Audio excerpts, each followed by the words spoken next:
"I was too scared to run," he told CBS This Morning. Indeed, although Panek had been lacing up since high school, the idea of running blind seemed altogether too daunting. But he did manage to keep his dream alive, with help from human guides who assisted him on each run. Even so, the real joy of the run, the thrill of independence that comes from conquering a course on your own terms, eluded him. "When you're tied to another person, it's no longer your own race," the 48-year-old told CBS.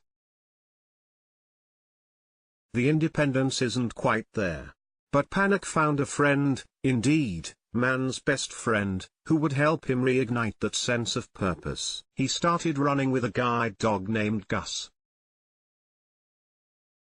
Not only did Panek rediscover his love for running, but, along the way, he founded Guiding Eyes for the Blind, an organization dedicated to providing service dogs for the visually impaired. Thomas Panek was so inspired by his canine running companions that he founded the Running Guides program at Guiding Eyes for the Blind.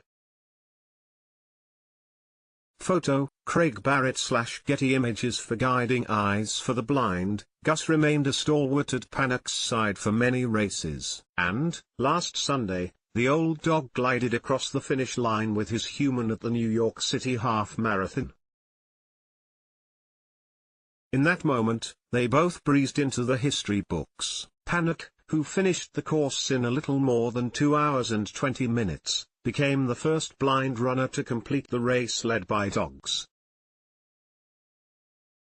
On Sunday, Panek became the first person to run the United Airlines New York City Half Marathon while being led by guide dogs. Photo, Craig Barrett/Getty Images. For Guiding Eyes for the Blind, brandishing their respective medals, Panek and Gus, who retired after the race, shared a breathless embrace.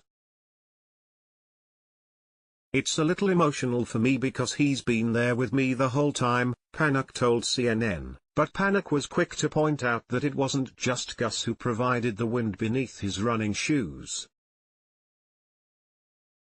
Waffle, Wesley and Gus all took turns guiding Panek on the 13.1-mile course. Photo, Craig Barrett/Getty Images. For Guiding Eyes for the Blind, in all, 3 guide dogs helped him see his way to the finish line. Siblings Wesley and Waffle picked up the early legs of the course, each running between 3 and 5 miles of the 13-mile race. Along the way, the whole team got plenty of support from event host New York Road Runners. New York Road Runners has a great history with Tom and the team at Guiding Eyes for the Blind, and we were so excited to be a part of his historic finish with Gus at yesterday's United Airlines NYC Half. Race director Jim Heim of New York Road Runners explained to MNN, "New York Road Runners offers a comprehensive program and accommodations for athletes with disabilities, and we've worked closely with Guiding Eyes for the Blind to ensure Tom and his team of guide dogs had a safe and enjoyable experience." But when it came time to the final 3 miles of the event, Panek looked to his old friend Gus. With retirement looming, it would be the faithful Yellow Lab's last race. But for Panek, the road ahead remains long and bright, not only for him, but for anyone with a disability who still hopes to run down a dream.